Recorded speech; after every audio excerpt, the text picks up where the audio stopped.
नमस्कार, स्वागत है आप सभी का आज की बात में। आज बंगाल में सेकेंड फेज की वोटिंग के साथ ही 5 राज्यों में पोलिंग की प्रक्रिया पूरी हो गई है।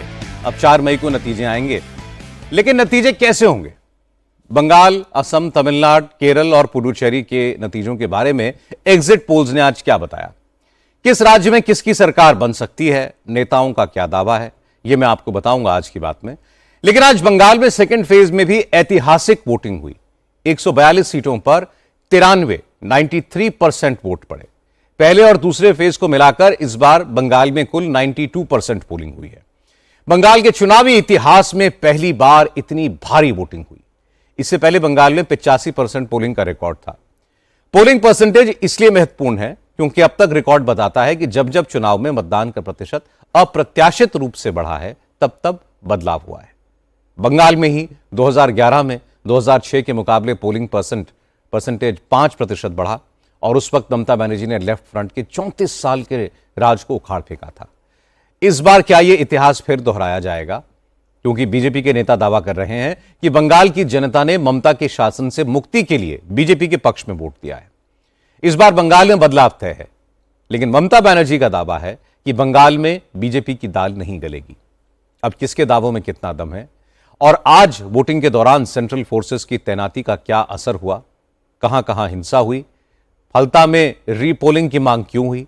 ईवीएम में गड़बड़ी किसने की? ये सारी बातें भी आपको बताऊंगा, लेकिन सबसे पहले यह बताता हूं सेकेंड फेज में बंगाल के अलग अलग जिलों में मतदाताओं का उत्साह कैसा रहा, कहां कितने परसेंट वोट पड़े। पश्चिम बंगाल में सेकेंड फेज में भी बंपर वोटिंग हुई है। रात को 8 बजे चुनाव आयोग ने जो आंकड़े जारी किए हैं, उसके हिसाब से बंगाल में सेकेंड फेज के दौरान 91.66% वोटिंग हुई है। हालांकि यह आंकड़ा प्रोविजनल है। सेकेंड फेज के दौरान सबसे ज्यादा 93.57% वोटिंग पूर्वी बर्धमान जिले में हुई।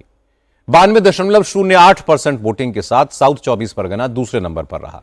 तो पड़ोसी नॉर्थ 24 परगना में 91.98% मतदान हुआ है। हुगली में 91.62%, नादिया जिले में 91.56%, हावड़ा में 91.42% वोटिंग हुई है। सेकेंड फेज में सबसे कम वोटिंग कोलकाता में हुई। कोलकाता नॉर्थ में 89.13% और कोलकाता साउथ में 87.52% वोटिंग हुई। छुटपुट घटनाओं को छोड़ दें तो आमतौर पर मतदान शांतिपूर्ण रहा। सेकेंड फेज की वोटिंग के दौरान सेंट्रल पैरामिलिट्री फोर्सेस के करीब 3.25 लाख जवानों को चुनाव के दौरान सुरक्षा के लिए तैनात किया गया था। कोलकाता में पैरामिलिट्री फोर्सेस ने एक सेंट्रल कंट्रोल रूम बनाया था, जहां से सभी 7 जिलों के अलग अलग इलाकों पर लगातार नजर रखी जा रही थी। नॉर्थ और साउथ 24 परगना के कुछ इलाकों में टीएमसी और बीजेपी के कार्यकर्ताओं के बीच भिड़ंत की खबरें आई। हालांकि सिक्योरिटी फोर्सेस ने हालात पर तुरंत काबू पा लिया। टीएमसी ने आरोप लगाया कि बीजेपी के इशारे पर कई जगहों पर सेंट्रल पैरामिलिट्री फोर्सेस ने वोटर्स से मारपीट की, टीएमसी के समर्थकों को धमकाया। वहीं साउथ 24 परगना की फलता सीट पर एक ईवीएम में बीजेपी के चुनाव चिन्ह पर टेप चिपकाए जाने की शिकायत मिली, जिसके बाद चुनाव आयोग ने कहा कि अगर शिकायत सही हुई तो यहां फिर पोलिंग कराई जाएगी। लेकिन सबसे बड़ा सवाल यह है कि इतने भारी मतदान का फायदा किसे होगा? बीजेपी का दावा है कि इस बार बंगाल में हिंदुओं ने खुलकर वोट किया है, इसलिए पोलिंग परसेंटेज बढ़ा है और इसका फायदा बीजेपी को होगा। शुभेंदु अधिकारी ने कहा कि बंगाल में बदलाव तय है, ममता की विदाई होना तय है। पहली बार बंगाल में बीजेपी की सरकार बनना तय है और बीजेपी को 180 से ज्यादा सीटें मिलेंगी। हिंदू मतदाता पहली बार खुल के वोटिंग किया। हर हिंदू बूथ में 92, 93%, 95% तक ये वोटिंग किया और ये लोग परिवर्तन के पक्ष में वोट किया, ये मेरा उम्मीद है। दक्षिण बंगाल में 90% वोटिंग का मतलब क्या है, खासकर तब जब ये टीएमसी का गढ़ माना जाता रहा है? 92%, 3% हिंदू बहुल क्षेत्रों में वोटिंग हुआ। मुसलमान ने 81, 80% वोटिंग किया। ये नया बंगाल, ये भगवा बंगाल, स्वामी विवेकानंद के बंगाल। बंगाल में कोई नजदीकी नहीं होता है। सीटें कितनी आप लोगों के लिए? नजदीक नहीं होता है। जो सरकार बनेगा, बीजेपी बनेगा, 180 से कम नहीं होगा। 180 से कम नहीं? जो ये बंगाल का ट्रेंड है, बंगाल का ट्रेंड है, जिसका सरकार बनता है। 2011 में भी टीएमसी को 184 मिला था। 1977 में सीपीएम के भी इस तरह का सीट मिला था। 2016 में टीएमसी को 20 तरीके सीट मिला था, 2021 में उनको ज्यादा सीट मिला था 2011, और सीपीएम को ज्यादा सीट मिला था 2006 में 235। लेकिन बंगाल का ट्रेडिशन है, जिसको मिलेगा 180 मिलेगा, उसके ऊपर ही रहेगा। भागवा हो गया है, कमल खिल गया है। आने वाला दिन मोदी जी का नेतृत्व में एक राष्ट्रवादी सरकार बन रहा है। दूसरी तरफ ममता बनर्जी भी कॉन्फिडेंट हैं। ममता ने वोट डालने के बाद कहा कि बीजेपी को जिताने के लिए चुनाव आयोग ने पूरी ताकत लगा दी। बंगाल के लोगों पर बहुत जुल्म किया, लेकिन कोई फायदा नहीं होगा। ममता बनर्जी ने कहा कि तृणमूल कांग्रेस लगातार चौथी बार भी जीतेगी और उन्हें 2/3 बहुमत मिलेगा।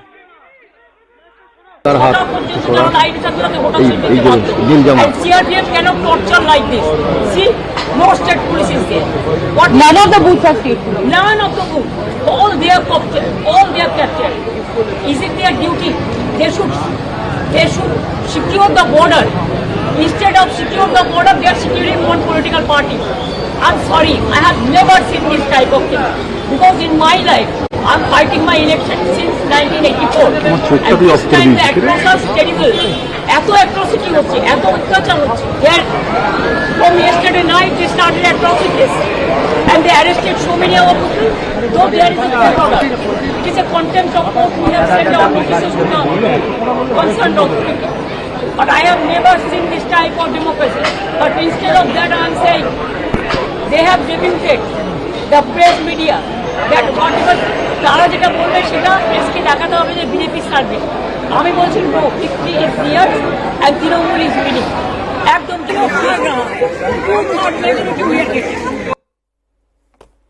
ममता बनर्जी कह रही थी कि केंद्रीय सुरक्षा बलों ने पूरे बंगाल में तांडव मचा रखा है। पैरामिलिट्री फोर्सेस और चुनाव आयोग पूरी तरह बीजेपी का फेवर कर रहे हैं। हाईकोर्ट के आदेश के बावजूद टीएमसी के कार्यकर्ताओं को गिरफ्तार किया गया ताकि चुनाव प्रभावित किया जा सके। ममता ने कहा कि वो 1984 से चुनाव लड़ रही हैं, लेकिन इतना बायस्ड, इतना पक्षपात उन्होंने कभी नहीं देखा। इसके बावजूद टीएमसी चुनाव जीतेगी। शुभेंदु और ममता दोनों अपनी जीत के दावे कर रहे हैं, लेकिन एग्जिट पोल्स के नतीजे क्या कहते हैं, ये भी देख लीजिए। सबसे पहले आपको हम मेट्राइज एजेंसी का एग्जिट पोल दिखाते हैं। मेट्राइज के मुताबिक बंगाल में इस बार सत्ता परिवर्तन होगा, बीजेपी सरकार बनाने जा रही है।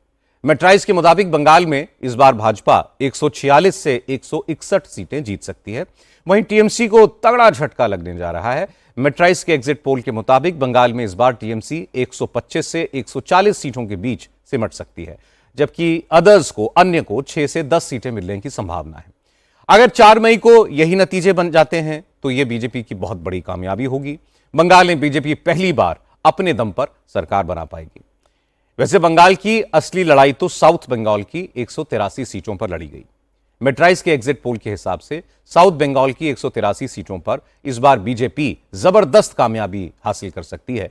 साउथ बंगाल की 183 में से 80 से 90 सीटें बीजेपी जीत सकती है। दूसरी तरफ तृणमूल कांग्रेस का गढ़ कहे जाने वाले इसी दक्षिण बंगाल की इन 183 सीटों पर ममता बनर्जी को भारी नुकसान हो सकता है। मेट्राइज के एग्जिट पोल के मुताबिक साउथ बंगाल में टीएमसी को 88 से 98 तक सीटें मिल सकती हैं। मतलब यहां पर टीएमसी को बीजेपी पर बढ़त है, लेकिन पिछले चुनाव के मुकाबले तृणमूल कांग्रेस को साउथ बंगाल में 25 से 35 सीटों का नुकसान होता हुआ दिखाई दे रहा है। हमारे साथ इस वक्त पवन नारा जुड़ रहे हैं, वो कोलकाता डिस्ट्रिक्ट में इस वक्त मौजूद हैं। उनके पास चलेंगे। मनीष भट्टाचार्य हमारे साथ हैं, ओंकार सरकार हमारे साथ हैं, हुसैन रिजवी हमारे साथ हैं। बात करते हैं अपने सहयोगियों से। पवन, आपकी रिपोर्ट लगातार हमने दिन भर देखी, बहुत सी बातें, क्योंकि पोलिंग चल रही थी, आप खुलकर शायद नहीं कह पा रहे थे। पोलिंग पूरी हो चुकी है, अब वो रिस्ट्रिक्शंस नहीं है, आप खुलकर अपनी बात कह सकते हैं। एग्जिट पोल कह रहे हैं कि बीजेपी की सरकार बननी चाहिए, आपका ओपिनियन पोल क्या कह रहा है? देखिए सौरभ जी, मैं लगातार ग्राउंड पे रहा। 3 कॉमन वर्ड्स थे: बदलाव, इंप्रूवमेंट, चेंज।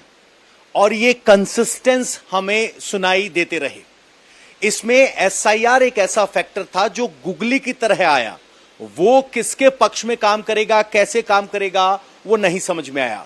एक बार रजत जी ने कहा था कि आपको ज्यादा जर्नलिस्टिक गुणा भाग की बजाय लोगों के बीच एक कॉमन फीलिंग क्या है उस पर ध्यान देना चाहिए और उसके हिसाब से हमें बदलाव दिख रहा है। जर्नलिस्टिक कैलकुलेशन के हिसाब से हम इस बात की तस्दीक नहीं कर सकते क्योंकि गुणा भाग में ममता भारी पड़ती है, लेकिन जिस तरीके से फ्री एंड फेयर इलेक्शन हुआ है, वोटिंग बढ़ी है, लोग वोटिंग लाइन में खड़े होकर वोकल हो रहे हैं, धार्मिक पोलराइजेशन हमें दिखाई दिया है, लोग खुलकर अपनी धार्मिक पहचान को अभिव्यक्त कर रहे हैं जो बंगाल में पहले ऐसा नहीं दिखाई देता था। उन सब कैलकुलेशन को अगर आप देखेंगे तो कलकत्ता, जहां मुझे लगा कि बीजेपी अब की बार इनरोड्स कर रही है, हुगली, हावड़ा, जहां बड़ी संख्या में उत्तर भारतीय हैं जो बीजेपी के लिए बोलते तो थे लेकिन वोट 21 में नहीं दिया, अब की बार उन्होंने ताल ठोक के कहा कि मोदी चाहिए, बीजेपी चाहिए, परिवर्तन चाहिए। हालांकि अक्सर पत्रकार भावुक हो जाते हैं और आंकड़े बताने लगते हैं, हम सेफोलॉजिस्ट नहीं हैं, हमने लोगों के बीच जो सुना वो बताया है। आंकड़े कुछ भी हो सकते हैं लेकिन ये क्लियर मैंडेट होगा, कोई बीच बात की बात नहीं है, आर या पार है। अगर बीजेपी जीतेगी तो 180, टीएमसी जीतेगी तो 180, हारने वाला 100, 110, 115 सीटें पाएगा। लेकिन इतना करीबी मुकाबला है, जो यहां दावा करे कि मैं बता सकता हूं, शायद वो ओवर कॉन्फिडेंस का शिकार है। ठीक है पवन, ये पवन नारा की असेसमेंट है। अब मनीष भट्टाचार्य के पास चलते हैं। मनीष, साउथ और नॉर्थ 24 परगना में काफी वक्त बिताया है उन्होंने, डायमंड हार्बर, बैरकपुर, ऐसे एरियाज को उन्होंने कवर किया है। आपको क्या माहौल दिखा मनीष? देखिए सौरभ, मैं गांव में बहुत ज़्यादा घूमा हूं और गांव में जितनी भी महिलाओं से बातचीत की है उसके आधार पर अगर मैं अपना नतीजा निकालता हूं तो उसमें एक बेसिक डिफरेंस मुझे देखने को मिला है। शहर और गांव के बीच में मतलब सोचने का नज़रिया बदला है। महिलाओं से बातचीत में ये साफ तौर पर समझ में आया कि जो फाइटर इमेज से जो अभिभूत थी जो महिलाएं दीदी की, उस फाइटर इमेज से कहीं ना कहीं विश्वास डगमगाया है। महिलाओं ने जब ये देखा कि वहाँ फोर्सेस ग्राउंड पर आई हैं तो उनके अंदर जो एक गुस्सा बहुत पहले से भरा हुआ था कि लोकल गुंडागर्दी जिस तरीके से हावी है, तो वो विश्वास कहीं ना कहीं घर से निकला, बूथ तक पहुंचा और वो गुस्सा कहीं ना कहीं बटन दबाया, बटन जो भी दबा हो, लेकिन उसमें महिलाओं ने खुल के बोला कि भाई अब हमको कहीं ना कहीं थोड़ा बहुत बदलाव चाहिए। मन की बात जुबां पर आई और जुबां से वो नाराजगी साफ झलक गई कि वर्तमान में जो चीजें घट रही हैं पश्चिम बंगाल में, उससे कहीं ना कहीं महिलाएं खुश नहीं हैं। दूसरी बात, साउथ 24 परगना ये एक ऐसा इलाका है जो कि टीएमसी का गढ़ माना जाता है, मुस्लिम बेल्ट है और यहाँ पे बीजेपी को एक भी सीटें नहीं आई हैं। यहाँ से अगर कोलकाता तक की हम बात करें तो एक भी सीटें नहीं आई हैं। लेकिन इस बार जिस तरीके से बम्पर वोटिंग हुई है, खासतौर पर बेखौफ होकर लोग निकले हैं वोट देने, अधिकांश लोगों ने दबी जुबान में परिवर्तन की बात कही है। मुद्दों के आधार पर नौकरी और उसके अलावा सुरक्षा, ये दो ऐसे बेसिक मुद्दे थे जो जनता के बीच में थे। और सबसे बड़ी बात यह कि जब घर की रसोई डिस्टर्ब होने लगे तब महिलाएं ये मानती हैं कि अब कहीं ना कहीं बदलाव जरूरी है। और घर की रसोई लोकल गुंडों से डिस्टर्ब हो रही थी, मौके पर 3000 से लेकर सुरक्षा के मुद्दों ने अपील किया है और महिलाएं खुल के बोली हैं। और यही वजह है कि महिलाएं घर से निकली हैं, लंबी कतारें दिख रही हैं और इस इलाकों में महिलाओं ने खुल के वोट दिया है। तो मुझे ऐसा लगता है कि ये कहीं ना कहीं एक बदलाव की तरफ ये इशारा है, क्योंकि आधी आबादी ने जब ये निश्चय ले लिया है या फैसला ले लिया है तो ये आधी आबादी का फैसला कई हद तक के बीजेपी के फेवर में जा सकता है।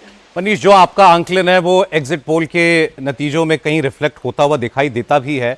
महिलाओं ने बहुत बढ़ चढ़कर वोट किया है और ये भी एग्जिट पोल ने, कम से कम मेट्राइज के एग्जिट पोल ने तो ये दिखाया कि बीजेपी के लिए इस बार महिला वोट बढ़ा है। टीएमसी के लिए, ममता बनर्जी के लिए अभी भी महिलाओं का रुझान है लेकिन वो पिछली बार की तुलना से कम हुआ है।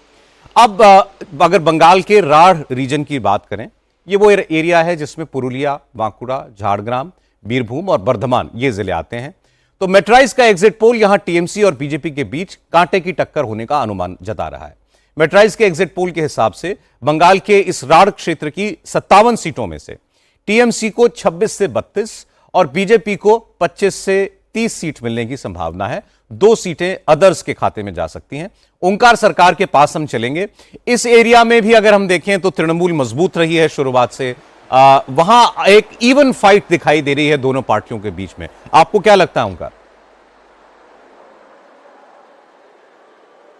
सौरभ जी, अगर 2021 साल को देखें तो झारग्राम में जैसे कि देखा गया था कि 4 विधानसभा में 4 ही तृणमूल कांग्रेस के खाते में गया था। इसके अलावा बीरभूम में 11 जो विधानसभाएं थी उस 11 में से 11 ही तृणमूल कांग्रेस के पास था।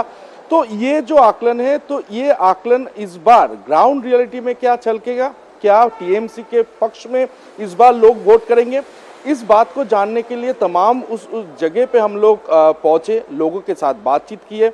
सिर्फ पुरुष ही नहीं, महिलाओं ने के साथ बात करने में एक बात तो समझ में आया कि महिलाएं इस बार खुलकर वोट किया है। और महिलाएं जो कि गांव के ये माना जाता है कि ये जो जगह है ये लगभग एक रूरल एरिया है, तो रूरल एरिया में काफ़ी समय से ये एक लगातार एक आ रहा था समस्या कि लोग खुलकर वोटिंग स्टेशन तक नहीं पहुंच पा रहे। तो इसके लिए पुख्ता इंतजाम इस बार चुनाव आयोग की तरफ से किया गया था। तो जैसे कि सीएपीएफ जैसे जो सुरक्षा बल, वो कहीं ना कहीं महिला से लेकर पुरुष तक सभी के मन में काफी ज्यादा जो भय था वो भय को हटा पाया और लोग अपने घर से निकलकर वोटिंग स्टेशन तक पहुंच पाए, जिसका रिफ्लेक्शन अभी पोलिंग जो है वो भी उसमें भी दिखाई दे रहा है। हालांकि इस जगह से देखने के बाद ये तो एक बात साफ हो जाता है कि महिला का जो वोट ममता बनर्जी के साथ इतने सालों तक रहा है वो कहीं ना कहीं बिखरती हुई नजर आ रही है, क्योंकि महिला वोट जो है वो महिला इस बार खुलकर वोट किया है। नारी सुरक्षा को लेकर लगातार महिलाओं की तरफ से आवाज उठाया जा रहा है, क्योंकि आरजीकर जैसे इंसिडेंट कहीं ना कहीं महिलाओं के मन में एक दाग रख गया है, क्योंकि वो महिला सुरक्षा के बारे में लगातार ये बोल रहे हैं कि महिला सुरक्षा प्राथमिकता है। और ये महिला सुरक्षा के अलावा महिलाओं से बातचीत करते हुए एक बात और एक सामने आया है कि उनके घर में जो बेटे हैं, उनके जो पति है, उनको नौकरी के लिए, रोजगार के लिए बाहर जाना पड़ रहा है। तो ये कहीं ना कहीं एक बड़ा समस्या है रोजगार के मामले पे। तो इसके ऊपर, ये मुद्दे के ऊपर भी लगातार महिलाएं वोकल है और महिलाओं को कहना है कि इस जगह पे कोई इंडस्ट्री लगता, कोई फैक्ट्री लगता पिछले 15 साल में, तो कहीं ना कहीं जिन बेटे को, जिन पतियों को बाहर जाना पड़ता है रोजगार के लिए, उन्हें नहीं जाना पड़ता, उन्हें इसी जगह पे रोजगार मिलता। तो ये जो तमाम ये मुद्दा है, ये मुद्दे से एक बात तो साफ है, महिला वोट जो कि ममता बनर्जी का one of the most powerful section है, ये कहीं ना कहीं बिखरती हुई नजर आ रही है। तो इस पे काफी ज्यादा हावी हो सकता है ममता बनर्जी के इस क्षेत्र में। तो कहीं ये ममता बनर्जी का ये महिला वोट अगर ममता बनर्जी के साथ छोड़ दे तो कहीं ना कहीं सरकार बनाने में ममता बनर्जी असक्षम ना हो जाए, यही सवाल फिलहाल पैदा हो रहा है। और इसके साथ साथ एसआईआर की बात करें तो एसआईआर के मुद्दे पर बीजेपी और तृणमूल कांग्रेस अलग अलग नजरिया दे रहे हैं। जैसे कि बीजेपी की तरफ से कहा जा रहा है कि एसआईआर के बाद लगातार बम्पर वोटिंग हो रही है जो कि सरकार के खिलाफ हो रही है, लेकिन तृणमूल कांग्रेस की तरफ से यह दावा किया जा रहा है कि एसआईआर के बाद काफी सारे double entry, triple entry, death voter जैसे नाम कट चुके हैं और इसलिए, और एसआईआर की वजह से लोग काफी ज्यादा वोटिंग स्टेशन पे भी पहुंचे हैं, इसलिए ये जो परसेंटेज है, ये दोनों ही बातें जो ओंकार आपने बताई हैं, दोनों बड़े फैक्टर्स हैं, एसआईआर और बाकी हमारे साथियों के साथ जैसा आपने बताया महिला वोट। अब मेट्राइज के एग्जिट पोल की माने तो नॉर्थ बंगाल में बीजेपी इस बार भी अच्छा प्रदर्शन करेगी। मेट्राइज के एग्जिट पोल के मुताबिक उत्तर बंगाल की 54 सीटों में से बीजेपी 33 सीटें जीत सकती है। नॉर्थ बंगाल वैसे भी बीजेपी का एक मजबूत पहलू रहा है। अलीपुरद्वार, कूच बिहार, जलपाईगुड़ी, इसके अलावा दार्जिलिंग, कालिम्पोंग, इनके अलावा उत्तर और दक्षिण दिनाजपुर और मालदा जिलों में बीजेपी लगातार टीएमसी पर बढ़त बनाए रखती है। इस बार एग्जिट पोल्स यही कह रहे हैं। मेट्राइज के मुताबिक बीजेपी के मुकाबले तृणमूल कांग्रेस को नॉर्थ बंगाल में सिर्फ 15 से 18 सीटें मिलने की संभावना है। हम चलते हैं अपने सहयोगी हुसैन रिजवी के पास। हुसैन, फिलहाल आप कोलकाता में हैं, लेकिन वैसे आप बंगाल में मालदा, मुर्शिदाबाद, दिनाजपुर, कई इलाकों को कवर किया है आपने इस बार, तो आपका असेसमेंट क्या है? आज तो हमने देखा आप जब रिपोर्ट कर रहे थे बरसात भी हो रही थी, बावजूद इसके बहुत लोग थे जो वोट डालना चाह रहे थे।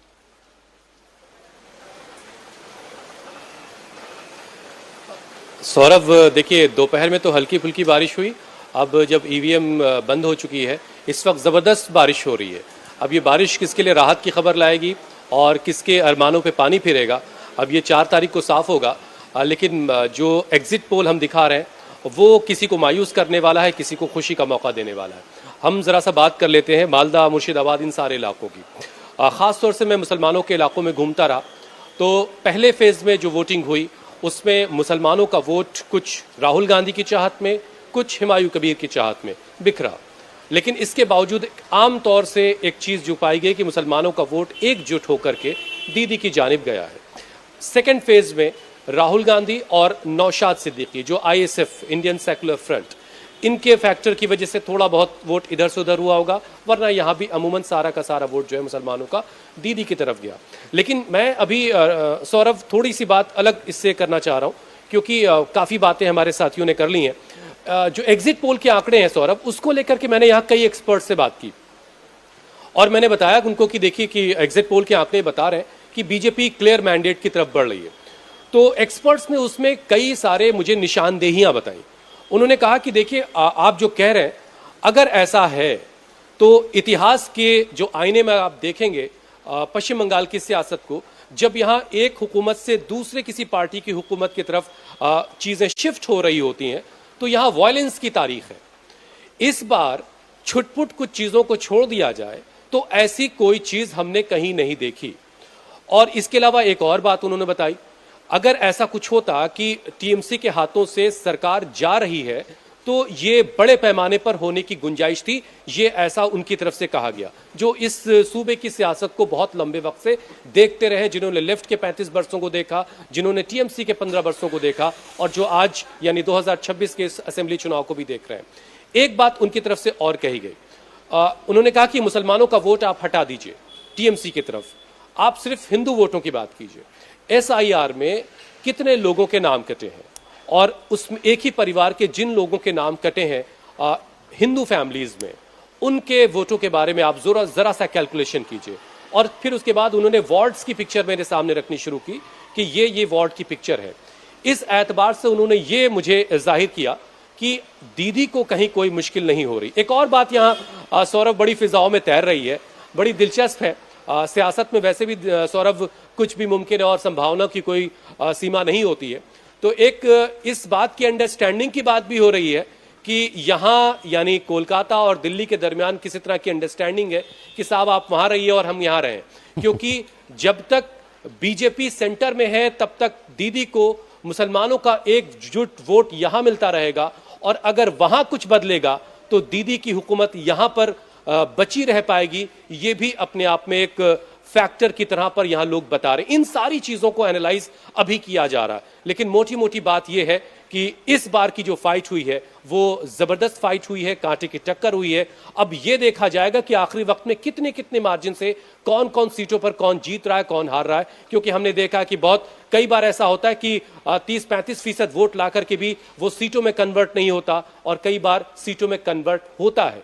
ये सारी चीजें इस बार भी काम कर रही हैं और ये ठीक है कि मैंडेट बिल्कुल क्लियर होगा, लेकिन अभी ये बिल्कुल से कह पाना कि कौन हुकूमत बना रहा है, मेरे लिए बहुत सारे लोगों से बात करने के बाद ये थोड़ी सी मुश्किल है इसमें, लेकिन थोड़े वक्त के बाद तस्वीर बिल्कुल क्लियर हो जाएगी। लेकिन टीएमसी के सोर्सेज ये बिल्कुल क्लियरली साफ साफ ये कह रहे हैं कि दीदी को कहीं कोई मुश्किल नहीं पेश होने वाली है। उसमें एक और इशारे के तौर पर बात कही जाती है, पिछले विधानसभा चुनाव में उन्होंने 2 सीटों से चुनाव लड़ा था, लेकिन इस बार उन्होंने ये कदम नहीं उठाया। ऐसे बहुत सारे छोटी छोटी बातों को कंपाइल करके उन्होंने मुझे ये बताने की कोशिश की कि दीदी इस बार भी उसी तरीके से दीदी के साथ जो उनका वोट है वो इंटैक्ट है। पोलराइजेशन जरूर हुआ है सौरभ, और पोलराइजेशन की वजह से हमने ये जरूर देखा कि मुसलमानों के बेल्ट में एक अलग आवाज, हिंदुओं की आबादी में एक अलग तरह की आवाज हमने देखी। लेकिन उसमें अर्बन और रूरल का मामला थोड़ा आता है, यानी कोलकाता की जो अर्बन सीटें हैं वहां पर अलग तरह के हमने रद्द-ए-अमल लोगों का देखा और रूरल एरियाज में अलग तरह की बात हमको लोगों को की सुनने को मिली। और उसमें भी जो बंगालीज हैं, जो यहीं के रहने वाले हैं और जो बाहर से आकर यहाँ पर नॉन बंगाली हिंदूज बसे हैं, उनकी राय भी मुख्तलिफ रही है। आप चारों लोग बहुत अरसे से बंगाल में घूम रहे हैं, आपने अपने अपने इंप्रेशंस गैदर किए हैं। सर्वे करने वालों ने अपने तरीके से काम किया है, उनका कुछ असेसमेंट है। हो सकता है कि आपकी कुछ आंकलन जो हैं वो मेल ना खा रहे हों इन सर्वे से, और वैसे भी सर्वे है, सर्वे भी एक आंकलन ही, एक असेसमेंट है। बाकी तो 4 तारीख को पता चलेगा कि आपने जो समझा वो कितना सही था, सर्वे ने जो बताया वो कितना सही था। बहुत शुक्रिया हुसैन, ओंकार, मनीष, पवन, आप चारों का बहुत धन्यवाद। मैं आपको लेकिन कुछ और एग्जिट पोल्स दिखा देता हूं, क्योंकि एक एग्जिट पोल की क्यों चर्चा करें, सभी देखते हैं क्या वो कोई कॉमन डायरेक्शन में है। आमतौर पर बंगाल के ज्यादातर एग्जिट पोल बीजेपी की सरकार बनने की भविष्यवाणी कर रहे हैं। पी मार्क का एग्जिट पोल बंगाल में बीजेपी को 150 से 175 सीटें दे रहा है। इसका मतलब बीजेपी की सरकार बन सकती है। तृणमूल कांग्रेस के खाते में सिर्फ 118 से 138 सीटें आने की संभावना है। पी मार्क के एग्जिट पोल के मुताबिक बाकी दलों को 2 से 6 सीटें मिल सकती हैं। पोल डायरी के एग्जिट पोल के मुताबिक तृणमूल कांग्रेस की सीटें और भी घट सकती हैं। पोल डायरी ने अपने एग्जिट पोल में बीजेपी के खाते में 142 से 172 सीटें आने की संभावना जताई है। वहीं टीएमसी को 99 से 127 सीटें मिलने की संभावना जताई है। अन्य के खाते में 5 से 9 सीटें जा सकती हैं। चाणक्य स्ट्रैटेजी ने अपने एग्जिट पोल में बीजेपी के लिए 150 से 160 सीटें जीतकर सरकार बनाने की भविष्यवाणी की है, जबकि टीएमसी के खाते में 130 से 140 सीटें जा सकती हैं। चाणक्य स्ट्रैटेजी के मुताबिक बंगाल में अन्य दलों को 6 से 10 सीटें मिलने की संभावना है। पीपल्स पल्स के एग्जिट पोल के मुताबिक इनके नतीजे दूसरों से अलग हैं। पीपल्स पल्स के एग्जिट पोल में बंगाल में एक बार फिर ममता बनर्जी की सरकार बनने की भविष्यवाणी की गई है। पीपल्स पल के एग्जिट पोल के मुताबिक बंगाल में इस बार तृणमूल कांग्रेस को 177 से 187 सीटें मिल सकती हैं। बीजेपी की सीटों का आंकड़ा बढ़ सकता है, लेकिन 95 से 100 सीटों तक ही पहुंच सकता है। वहीं अदर्स को पीपल्स पल्स के एग्जिट पोल में 1 से 4 सीटें मिलने की संभावना व्यक्त की गई है। एग्जिट पोल्स के नतीजे सामने आने के बाद बीजेपी का कॉन्फिडेंस और बढ़ गया है। बंगाल बीजेपी के प्रेसिडेंट श्रमिक भट्टाचार्य ने कहा कि 4 मई को जश्न की इतनी जबरदस्त तैयारी है कि कोलकाता में अबीर गुलाल खत्म हो गया है, किसी दुकान पर नहीं मिल रहा है। श्रमिक भट्टाचार्य ने कहा कि बीजेपी आसानी से सरकार बनाएगी, क्योंकि इस बार चुनाव बीजेपी ने नहीं, बंगाल की जनता ने लड़ा था। अभी जितना भी ओपिनियन पोल देख लीजिए, सट्टा बाजार देख लीजिए, ये सब चर्चा बेकार है। आप लोग कितना मानते हैं? हम लोग मानते हैं जो जनता का सरकार बनेगा, will form the government with comfortable majority. ये लोकतंत्र की विजय है, ये आम जनता की विजय है। ये पश्चिम बंगाल का जो खोए हुए अस्मिता था, उसको वापस लाने का एक विजय है। ये पश्चिम बंगाल को पश्चिम बांग्लादेश नहीं बनाने का विजय है, रेडिकलाइजेशन खिलाफ का विजय है। ये लव जिहाद और लैंड जिहाद के खिलाफ जनता ने आवाज उठाया। जय आपने पहले मान ली, अभी रिजल्ट आया नहीं है, लेकिन हम नहीं माना, जनता मान लिया। हमारा हाथ में बैटर नहीं था पिछले 15 दिन से, जनता छीन लिया था। बोले तुम कौन होते हुए हम लोग रहते हुए? हम लोग तो बहुत सारे स्लोगन देते रहे, जनता नया स्लोगन लाकर खड़ा कर दिया, जनता versus Mamata, no vote to Mamata. तो हम लोग क्या करें? लेकिन टीएमसी ने कहा कि बीजेपी तो पिछली बार भी 200 सीट जीतने के दावे कर रही थी और 100 से भी कम पर सिमट गई। अभिषेक बैनर्जी ने कहा कि अमित शाह ने लोकसभा चुनाव में भी अपनी पार्टी की बम्पर जीत की भविष्यवाणी की थी और उसको सच बनाने के लिए इस बार बीजेपी ने पूरी ताकत लगाई। पैरामिलिट्री फोर्सेस से लेकर एनआईए तक को मैदान में उतार दिया। बस नेवी के जंगी जहाज और एयरफोर्स के विमान उतारने बाकी रह गए। लेकिन इस सब के बावजूद टीएमसी रिकॉर्ड बहुमत से सरकार बनाएगी। Amit Shah said we'll get 200 seats in 21. Trinamool crossed 200 seats. They said we'll get 30 seats in Bengal in Lok Sabha. Trinamool got 29 seats. This time they are saying 177. So by their track record, they will only go down below 50. BJP can try every tricks from their rule book. INS के जो warship है और जो Rafale है, वो deploy करना बाकी है। आप वो भी कर दो। जो चीज आपको बांग्लादेश और पाकिस्तान के खिलाफ करना चाहिए, वो आप बंगाल के लोगों के खिलाफ कर रहे हो और हमें बांग्लादेशी बुलाते हो।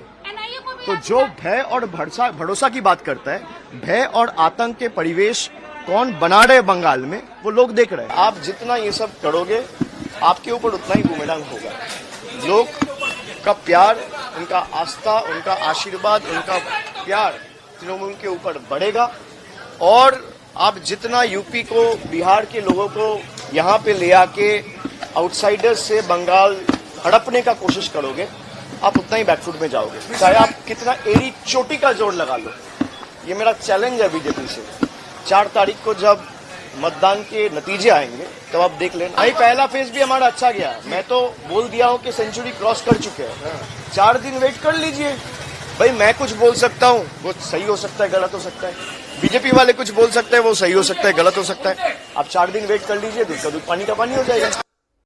अगर इन सारे एग्जिट पोल्स का एक औसत, एक एवरेज निकालें, मतलब एक महा एग्जिट पोल करें, तो मुकाबला कांटे का दिखने लगता है। महा एग्जिट पोल के मुताबिक बीजेपी को 141 से 149 सीटें मिलने की संभावना है। तृणमूल कांग्रेस को 134 से 142 सीटें मिलने की संभावना है। बाकी दलों को 4 से 8 सीटें मिल सकती हैं। अगर वोट शेयर की बात करें तो मेट्राइज की एग्जिट पोल के मुताबिक बीजेपी को इस बार बंगाल में वोट शेयर के मामले में भी बड़ा गेन होने वाला है। मेट्राइज का आंकलन है कि इस चुनाव में बीजेपी का वोट परसेंटेज 42.5 रह सकता है। तृणमूल कांग्रेस के वोट शेयर में काफी गिरावट आने की आशंका है। मेट्राइज के एग्जिट पोल में टीएमसी को करीब 41% और अन्य को 16.7% वोट मिलने की उम्मीद है।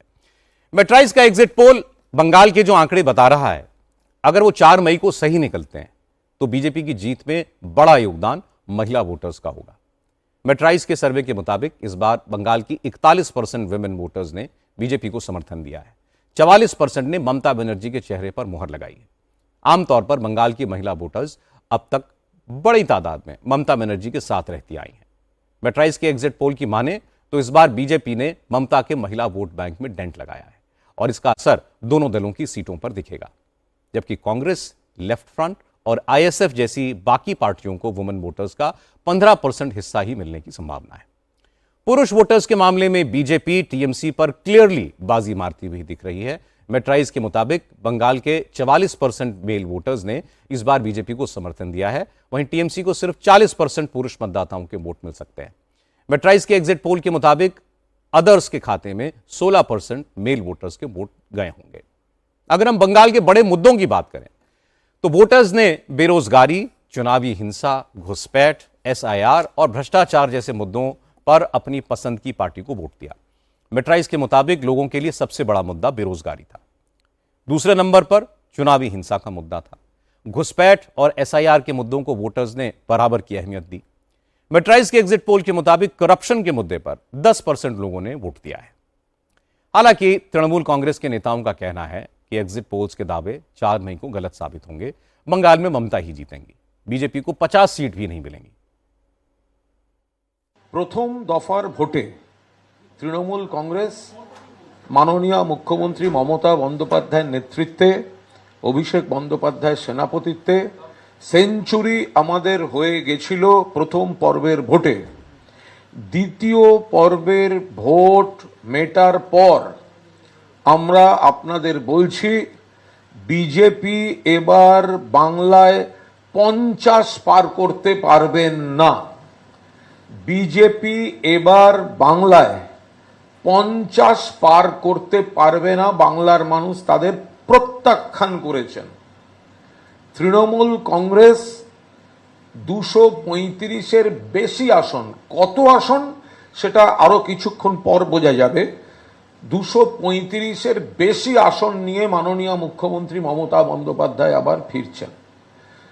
এবার বিপুল ভোট আমরা বাংলার মানুষকে, মা বোনেদের আন্তরিক ধন্যবাদ দিচ্ছি।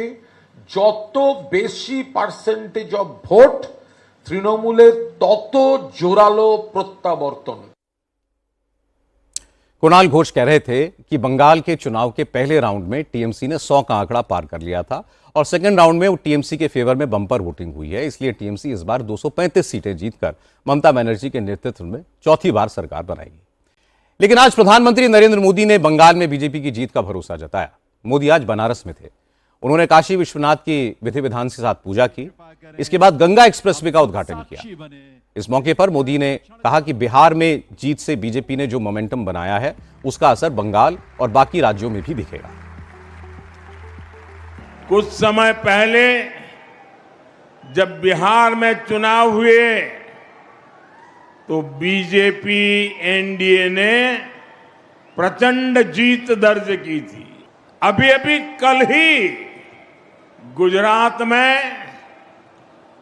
महानगर पालिका, नगर पालिका, जिला पंचायतें नगर पंचायतें, तहसील पंचायत, इन सब के चुनाव के नतीजे आए हैं।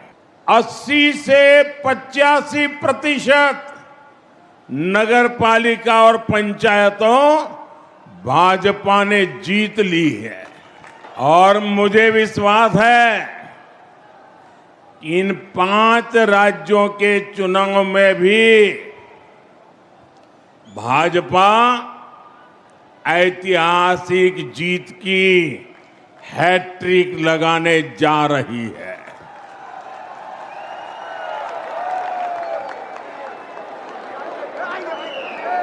4 मई के नतीजे विकसित भारत के संकल्प को मजबूत करेंगे, देश के विकास की गति को नई ऊर्जा से भरेंगे।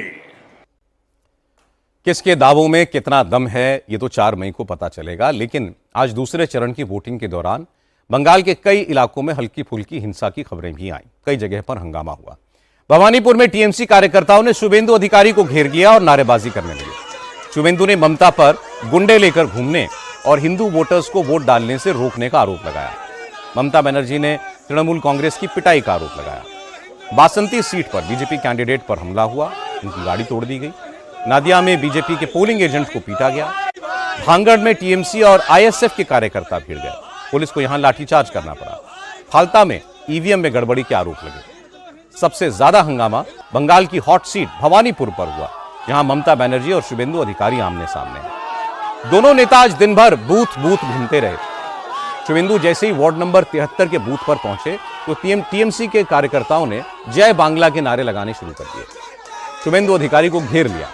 इसके जवाब में शुभेंदु के समर्थकों ने भी नारेबाजी की। खुद शुभेंदु अधिकारी जय श्री राम के नारे लगाने लगे। तृणमूल कार्यकर्ता फिर भी नहीं माने तो शुभेंदु अधिकारी नाराज हो गए। चुनाव आयोग को फोन करके इसकी शिकायत की, लेकिन सिचुएशन में कोई बदलाव नहीं हुआ। तृणमूल के कार्यकर्ता डटे रहे, नारे लगाते रहे, तो फिर पुलिस को लाठीचार्ज करना पड़ा। शुभेंदु अधिकारी ने कहा कि नारे लगाने वाले बंगाल के वोटर नहीं थे, ये सारे लोग बांग्लादेशी मुसलमान हैं जिनका वोट कट गया है, इसलिए ये हंगामा करके हिंदू वोटर्स को रोकने और डराने की कोशिश कर रहे हैं। वो 50-60 आदमी लेकर घूम रहा था। मैं जब गया था घर में घुस गया। क्यों? असीम बोस का घर में बांग्लादेशी मुसलमान मुझे देख के उनका वोटर लिस्ट से नाम चला गया ना, इसलिए थोड़ा बांग्लादेश का जो मुसलमान का स्लोगन है जय बांग्ला कर रहा था। मैं काफी 15 मिनट तो अलाउ किया, बोलने दीजिए कैमरा में। इसमें तो मेरा 10,000 वोट बढ़ गया ना। हिंदू जाग चुका है, सब हिंदू तांता लगा रहा है, बोले हमारी हिंदू भाई के ऊपर अत्याचार कर रहा है मुसलमान लोग। हम लोग को पहले वोट दे देना चाहिए हिंदू भाई को, मेरा तो फायदा ही हुआ। और उसका बाद जब सेक्टर ऑफिसर आया, आरओ आया, सबको मैं फोन करके ऑब्जेक्शन किया। वो लोग जब आया तब मैं उनको, वहां एक नाला है, नाला के अंदर घुसा के आया। बंगाल में वोटिंग के दिन आमतौर पर ममता बनर्जी ग्राउंड पर एक्टिव नहीं रहती हैं। 1-2 बूथ का दौरा करके वो वापस चली जाती हैं, लेकिन आज वो दिन भर पोलिंग बूथ्स पर घूमती रहीं। ममता बनर्जी सबसे पहले चेतला बूथ का इंस्पेक्शन करने पहुंची, फिर और बूथ्स पर गईं। दीदी ने भी सेंट्रल फोर्सेस पर हिंसा का आरोप लगाया। ममता बनर्जी ने कहा कि बीजेपी गुंडागर्दी करके चुनाव जीतना चाहती है, टीएमसी कार्यकर्ताओं को सेंट्रल फोर्सेस निशाना बना रही हैं। ममता ने कहा कि उनके पार्टी वर्कर्स मर जाएंगे, लेकिन बीजेपी की गुंडागर्दी के आगे झुकेंगे नहीं। देखिए कैसे हमारा वर्कर को पीटा है रात में। Officer in-charge Vijayganj police station Bhangar. Just देखिए जो atrocities, can you see it? देखिए एक क्या गुंडाराज चल रहा है, देश को बेच दिया। ऐसे वोट कभी होता है? ऐसे कभी वोट नहीं होता है। वोट शांति से होता है, लोकतंत्र डेमोक्रेसी का फेस्टिवल होता है। लेकिन ये तो लोकतंत्र को पूरा बालोटा बजा दिया, पूरा इसको एट्रोसिटीज कर दिया।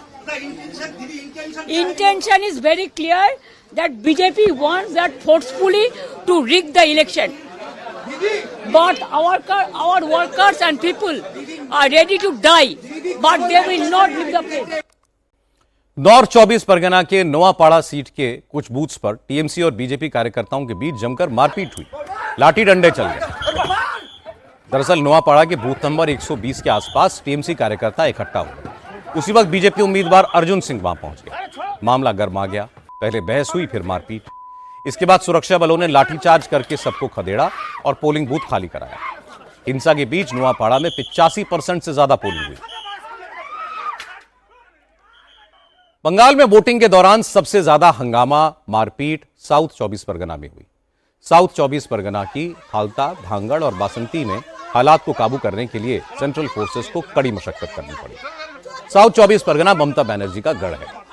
पिछले इलेक्शन में यहां की 31 में से 30 सीटें तृणमूल कांग्रेस जीती थी। इसी साउथ परगना की फाल्ता सीट पर आज 89% पोलिंग हुई। वोटिंग के दौरान पोलिंग बूथ नंबर 186 पर ईवीएम खराब हो गई। इसके बाद वोटर्स ने हंगामा कर दिया, नारेबाजी शुरू कर दी। भीड़ को हटाने के लिए सेंट्रल फोर्सेस को लाठी चलानी पड़ी और काफी देर तक वोटिंग रुकी रही।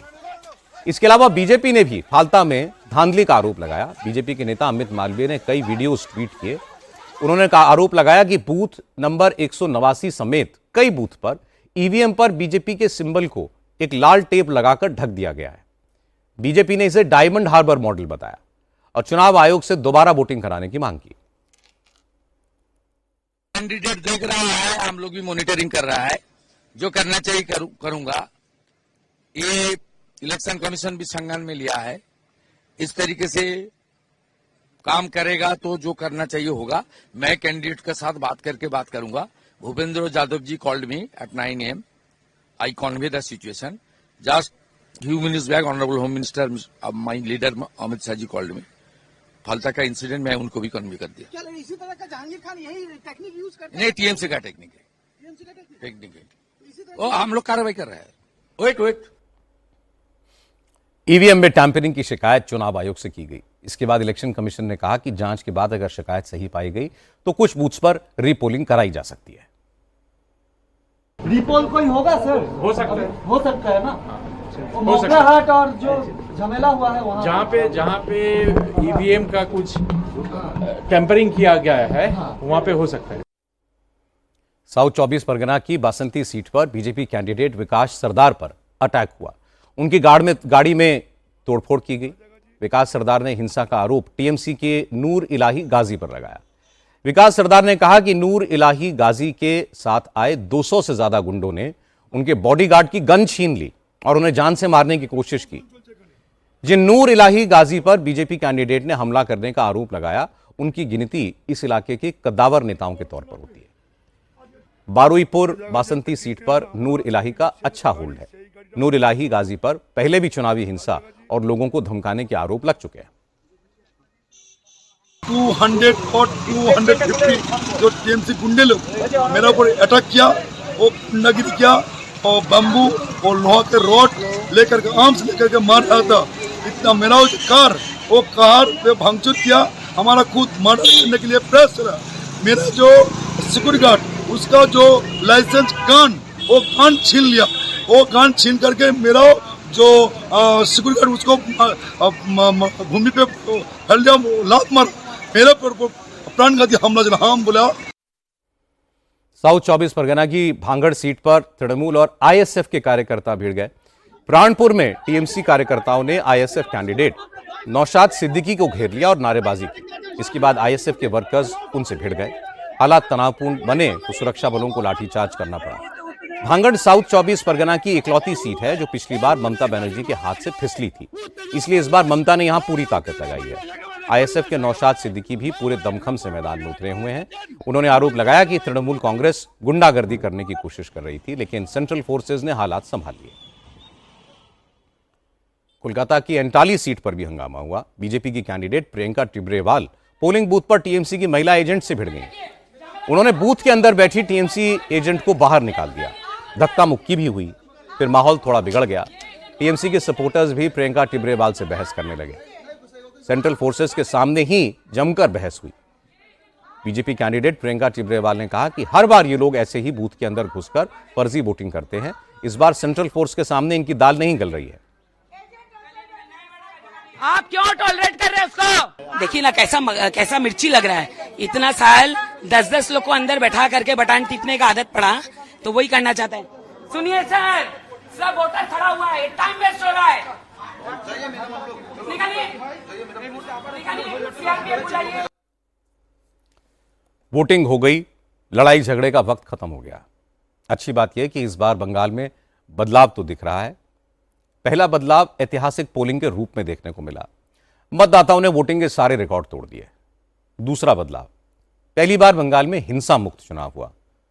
थोड़ी बहुत लड़ाई झगड़ा ये हर जगह होता है, लेकिन इस बार बंगाल में चुनाव के दौरान किसी की जान नहीं गई, जबकि 2021 के चुनाव में 58 लोगों की मौत हुई थी। इस लिहाज से इस बार बंगाल का चुनाव शांतिपूर्ण हुआ। इसका क्रेडिट सेंट्रल फोर्सेस और चुनाव आयोग को मिलना चाहिए। रही बात नतीजों की, तो फिलहाल दावों का दौर चल रहा है। एग्जिट पोल बंगाल में बदलाव की तरफ संकेत भी कर रहे हैं, लेकिन एग्जिट पोल्स के नतीजे सिर्फ संकेत हैं। असली नतीजे 4 मई को आएंगे, इसलिए फाइनल रिजल्ट के लिए 4 मई तक इंतजार करना चाहिए। बंगाल के एग्जिट पोल्स के नतीजे तो मैंने आपको ब्रेक से पहले दिखाए, लेकिन 4 मई को असम, केरलम, तमिलनाडु और पुडुचेरी के नतीजे भी आएंगे। इन चारों राज्यों के बारे में मेट्राइज एग्जिट पोल क्या भविष्यवाणी कर रहा है, ये देखिए। सबसे पहले बात करते हैं असम की।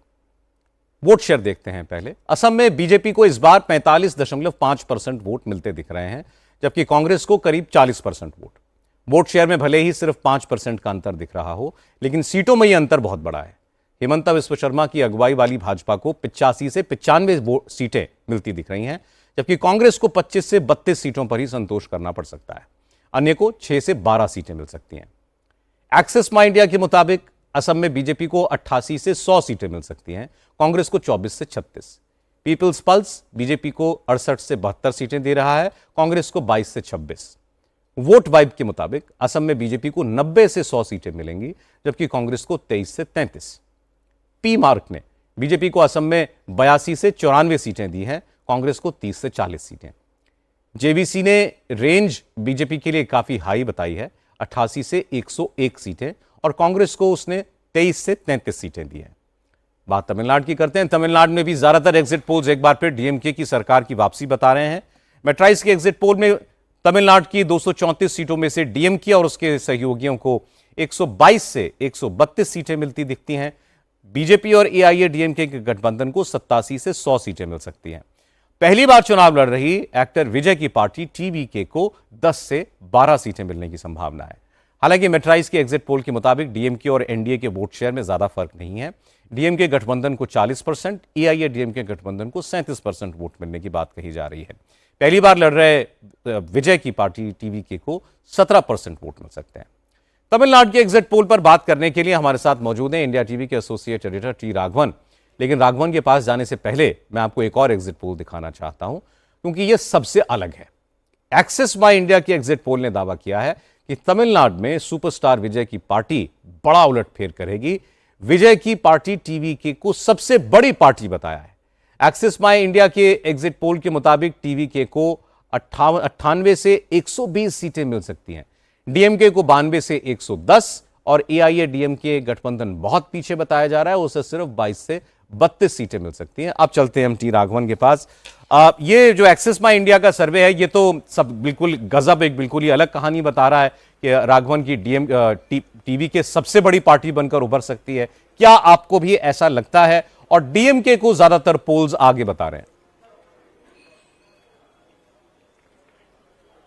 जी बिल्कुल, देखिए सौरभ, अगर बाकी स्टेट्स की हम बात कर लें तो जितने भी एग्जिट पोल है उनका एक पैटर्न दिख रहा है, लेकिन तमिलनाडु एक ऐसा स्टेट है जो कंफ्यूज्ड एग्जिट पोल्स के नंबर्स में भी दिख रहा है। कुछ लोग एआईडीएमके, कुछ लोग डीएमके, और एक ऐसा एग्जिट पोल जो सबसे बड़ी पार्टी टीवीके को बता रहा है 120-117 वहां पर हाफ वे मार्क है। लेकिन एक बात बहुत साफ है जो हमने ग्राउंड पर देखी, विजय, विसिल और टीवीके, क्योंकि हमने आपको उस दिन भी कहा था कि उम्मीदवार कौन है किसी को पता नहीं है, लेकिन विजय, विसिल और टीवीके, ये 3 ऐसे सिंबल है जो घर घर तक पहुंचे, लेकिन क्या इतने पहुंच गए कि वो पार्टी जो है पहली बार में सरकार बना ले? जो एमजीआर नहीं कर पाए, जो बाकी बड़े बड़े जो सुपरस्टार हैं वो नहीं कर पाए, वो विजय कर देंगे? इस पे बहुत सारे डाउट्स हैं, क्योंकि मैंने कम से कम 5-6 पोलस्टर जो तमिलनाडु में जो सेफोलॉजी करते हैं उनसे मैंने अभी पिछले आधे घंटे में बात की।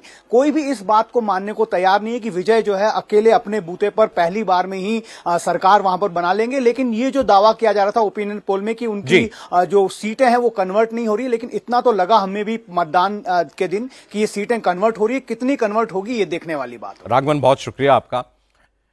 अब एक स्टेट बचा केरलम, वहां की बात भी कर लें। सत्तारूढ़ एलडीएफ के हाथ से सत्ता जाती दिख रही है।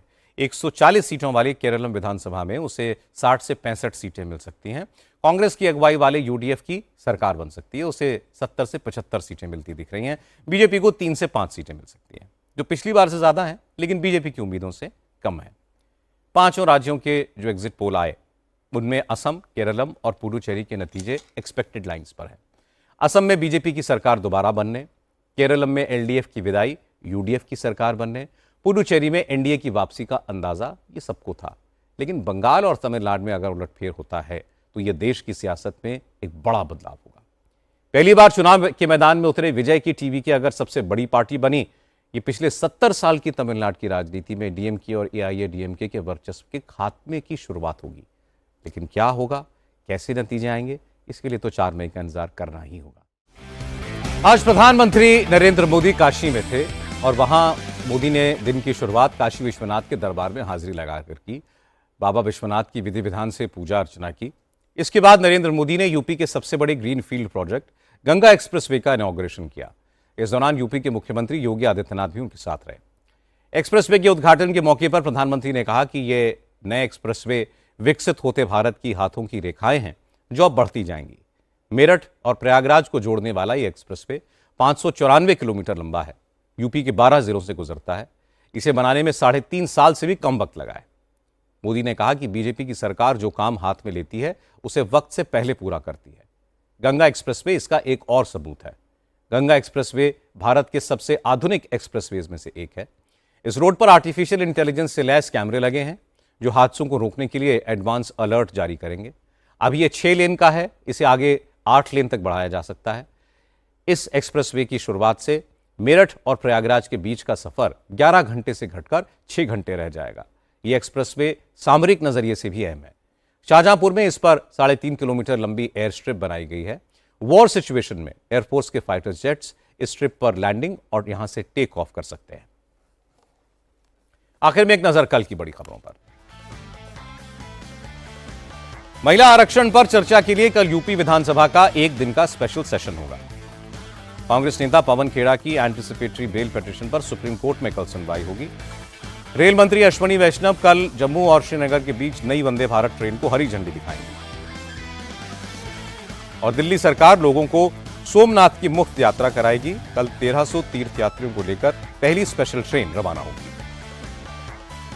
आज की बात में इतना ही।